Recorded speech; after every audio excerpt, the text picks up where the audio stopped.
I don't speak behind anybody. I say it as it is. All right, Andy, as you have to take correction of that. We don't see it why the Biafra national anthem is going on. So that's observation, and the correction must be taken. Thank you.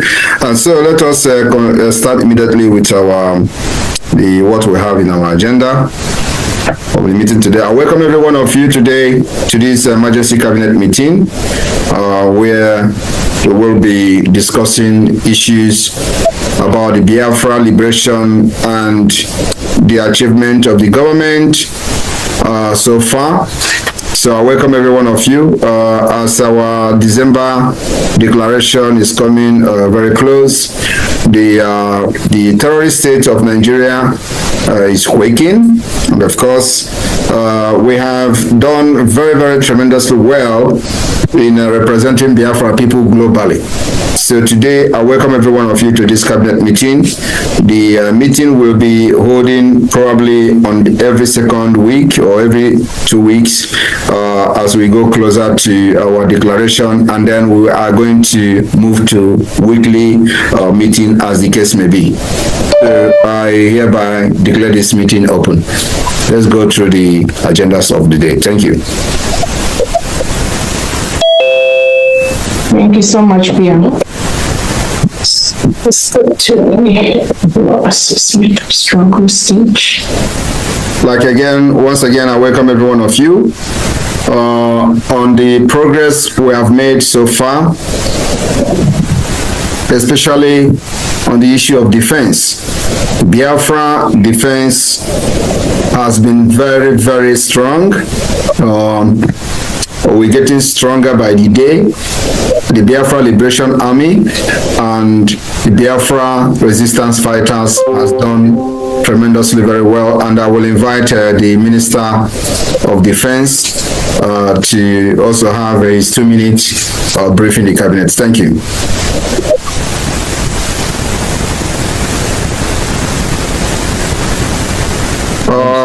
Defense, you mute yourself. Thank you. Yeah.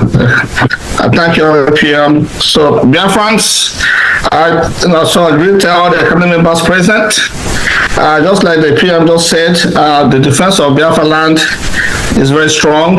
Our men are very motivated. They know that what they're doing is that they're fighting for their freedom as well. So we are fighting for freedom. So our people are doing very well, and we're supporting them. So that's very, very important. I will thank all the federal government administrators, how they are also lending hands to support our men on ground by providing some needed supplies when there's need for that. So that's why I don't want to go really deep into it, because we're making our men, like our Dragon Fighter Marines and our Black Marines, in the peninsula. They're doing very well. We have some incidents, but we're still controlling the Abana. This regional headquarters in Abana. We're still controlling it partially, but we're fighting there. We're defending the area as well. So all departments, all the command fronts, and the Biafra land, in the mainland, we're doing very well. We have some challenges in Imo State, of course, but it's nothing that we cannot handle. So our men, our gallant men, are doing everything, and they're winning. So we are winning. Biafrans are winning. So just to keep it there, all we need is support, more financial support, for the material that they need. So but we all have so far, while doing very well and managing all the resources that we have. Thank you, PM. Let's leave it there. Thank you very much, Defense Minister, for that update. And of course, we have had a development, a few days ago with our alliance with the Ambazonia leader, the president of Ambazonia Governing Council, Dr. Cho Ayaba, which the news came that he was arrested in Norway. And of course, on that regard, we have been able to establish contact with the Ambazonia, Governing Council to know exactly what is happening and what is going on. And of course, at this point, The information is still very limited, information we are getting, but it is one of the things that everybody should understand, that it is normal in a struggle like this. You have ups and downs, and you stay very resilient and continue to push, and at the end of the day, the end will justify the means. So I will invite the Director General of the Foreign Affairs Department or Ministry of the Biafra Republic of Montenegro and the Homeland, Professor Joy Irobi, to give us a brief of what we have gathered so far between the Ambazonians Alliance. Professor Joy Irobi, over to you. You have 2 minutes. Thank you. Okay. Good evening, dear friends. So to go straight, I had a meeting with the Ambazonia team, and it was not, they were a little bit unsure, and of course it's very understandable. A lot of things are ongoing, but it's kind of kept quiet. So what is important is that they wanted us Biafrans to speak strongly and condemn what is ongoing. And that's what we're also doing, using the social media to really speak strongly against what is ongoing, and also basically looking at the relationship between the Cameroon BIA with Switzerland and the tight relationship between Switzerland and Norway. It's all political pressure. So basically, everything is under control. So we are very close and at standby, waiting for the Ambazonia team to give us some update on what they want us to do. But it's very good that the whole of Biafrans are basically standing strong and really condemning what is ongoing. So it's, I believe that this is an opportunity for Dr. Cho to actually showcase why it's very important for Ambazonians to be free. So it might look very terrible or very difficult, but without this challenge, we're not going to be free.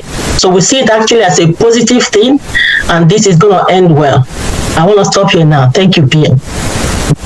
Thank you very much, the Director of Foreign Affairs, the Biafra Republic of Montenegro, Professor Irobi, and of course on the update from the last court appearance of the leader of indigenous people of Biafra, Nnamdi Kanu. We expected that what transpired in the last court should have happened a long time ago, for the judge to step down because she can't convict Nnamdi Kanu. And of course, with what we actually foresaw, we encouraged the leader of indigenous people of Biafra to make sure that he was not tried in the last court, and that actually what happened. So if you have listened to many analyses, they have said that he was kind of making a lot of he took the show by himself in the court and didn't allow the lawyers to continue, because it is not proper that you can't try a crime on top of a crime. So he actually took advantage of that, and that led to the judge from resigning from the case, which is what she should have done a very, very long time ago. And so we are expecting that there's going to be a change in this whole process. But remember that we are not expecting him to get justice in Nigeria court. That is impossible, and that's what we have been stressing from the one. Nnamdi Kanu can never get justice. You don't expect government There's a terrorist government that went as far as going to another country to kidnap somebody and to come and give that person a justice. It's not possible. So every reasonable person should know this. And I'm very, very happy that Mazi Nnamdi Kanu understands this very well, and the message gets to him very, very well. Today, we are also getting information that the terrorist DSS did not allow the lawyers to visit him. It is also not a surprise to us. But one thing I would like to say here today to the lawyers who are still seeing him is that, you know, whenever I come to shout and cry like this, remember that there is something behind it. The problem Mazi Nnamdi Kanu have today is the ex-wife. She went to visit him, not because she wants to do something. She wants to know how he is doing. She wants to know how healthy he is. She wants to know everything surrounding him, how things are moving and how things are going. And she was very, very shocked that Mazi Nnamdi Kanu was sound, healthy, and healthy. So what is she? All right, wonderful people, welcome back to this wonderful channel where we'll bring you back-to-back updates and information as in the hot. In case you have not joined our social media handle, what are you waiting for? Kindly go ahead and subscribe, like, comment, share, and also remember to on your notification button so that whenever our news drop, you will be the first to collect them. All right, let's go down to the news proper as the hot. You don't share. Eastern Security Network don't say, NIG Army them boys they lie. Oh. Remember, there is this publication that NIG Army them boys say that they captured a lot of ESN members in Isochi. They say no be small thing happened there, that ESN members were captured in Isochi there. Say they capture ESN members, but the IPOB member don't release a report. Let's go down to that information before we continue on other things. The indigenous people of Biafra has debunked what it described as a concocted propaganda and falsehood peddled to the public by the Nigerian army that their troops and another group known as Udoka stationed in the southeast region killed 4 IPOB and ESN member in a forest at Umuaku Isochi, Umunochi local government area of Abia State. This was contained in a statement by IPOB Media and Publicity Secretary Emma Powerful and made available to journalists in Oka on Friday. It accused the Nigerian army of committing silent genocide against innocent Biafrans in their quest to blackmail and demonize IPOB before the international community. The statement reads in part, the Nigerian army has invaded an unaccountable number of communities and villages in the southeast, murdered innocent civilians, and tagged their victim murderers on IPOB or ESN. IPOB members are not violent, nor are they terrorists. In the same way, ESN operatives have never indulged in any form of criminality, nor are involved in any destructive activities that can cause the land of Biafra and Ndigbo any harm. Instead, IPOB and ESN members have been at the forefront of providing security against the marauding Fulani terrorists against Ndigbo. One must wonder why the Nigerian government and her murderous military are against IPOB and ESN, who are deterring the Fulani's terrorist onslaught against the Igbos. According to IPOB, the recent claim of killing 4 IPOB and ESN operatives at a forest in Isochi is another lie because there was no record of confrontation between ESN and the Nigerian army. More so, ESN does not have camp in the said location. If the claim of killing 4 Igbo men and women by the Nigerian army is true, the Nigerian army has just killed innocent people. Those murdered are innocent Igbo people, That is to confirm the furthering of the silent genocide being committed by the Nigerian army against Ndigbo. The statement said, IPOB further called on the Nigerian army to cease and desist from blackmailing IPOB and ESN when they kill innocent Biafran citizens. We are not criminals, nor terrorists, to be killed like animals, the separatist group said. All right, welcome back. This is coming from Mazi Emma Powerful, who is also the spokesperson to the indigenous people of Biafra. Meanwhile, there has been a little speculation about the issue of Emma Powerful. Some people say that Emma Powerful is not a person. That name just represents an office. That is what I heard. That name represents an office. Whereas on the ban, but meanwhile, a lot of things have been happening. Sometimes, man, I joke because I'm this kind of person that is very observant. Like the video I posted yesterday that happened in Ebonyi State. You know, I was able to fish out some things, some hidden lies in that video, and lots of people confirmed my observation.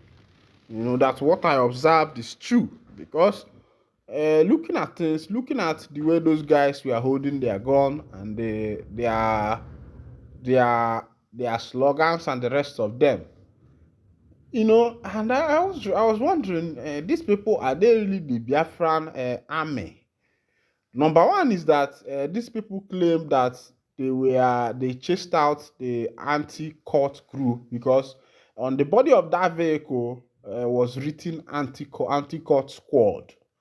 Now, so these people ran away, left their key in the vehicle and all that. And looking at the distance that these people drove to get to the main third road, I wondered how, you know, they were able to trek from that distance to that particular location, and also how they were able to pursue these people without even us seeing these people running or something like that, because they did not come there with a car.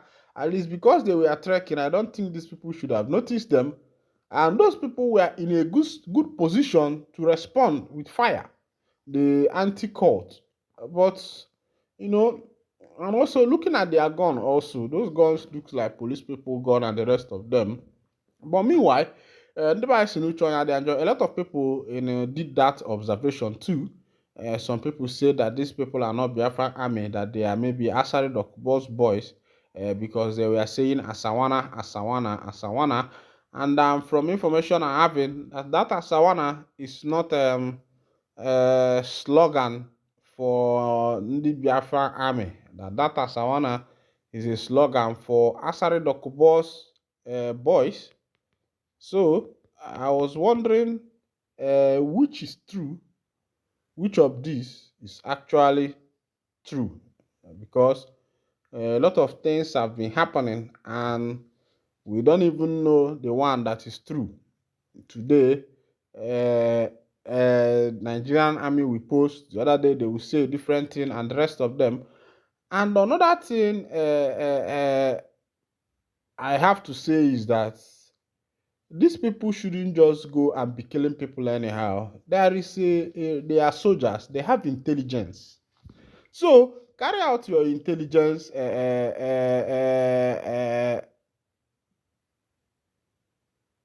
Carry out your intelligence, and let us know what is happening, and not just by killing innocent people. Not by killing innocent people. Meanwhile, another information just dropped on my table. They say Biafra officials allegedly clash over money during live broadcast. IPOB UK makes surprising revelation. Let's go down to that information. Barely a week after loyalists of Simon Ekpa declared an independent Biafra in Finland, the United Kingdom chapter of the indigenous people of Biafra has expressed strong disapproval of the self-proclaimed United States of Biafra. The criticism follows a public fallout among top USB officials, Minister of Information and Minister of Finance over fundraising effort for the Biafra cause, an incident that played out live on camera in a strongly worded social media post. IPOB UK lambasted the group, accusing its leadership and armed affiliate of prioritizing financial gain over the welfare of the Biafran people. The post read, just over a week after their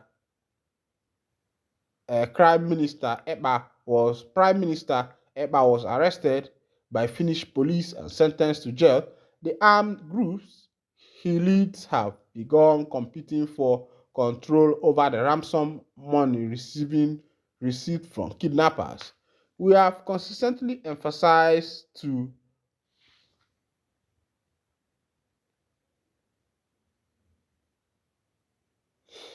all right. On that note, the information that is going on is that these people are now, fighting over money and gain, and I don't think this kind of attitude and character is expected from these men who a lot of people have believed in. A lot of people have believed in them, that they are the savior, that they are the one, that they are not just the savior, but the Joshua of our generation, that are to bring about the nation of the indigenous people of Biafra. And as it is, the information going is that our money issue has become a problem among them. Meanwhile, I will still look into that matter. I will make sure that I fetch the video and make sure that it gets to you. Ngwano, ebe a ka m ga-adọbiri ya, ka emesịa nụ.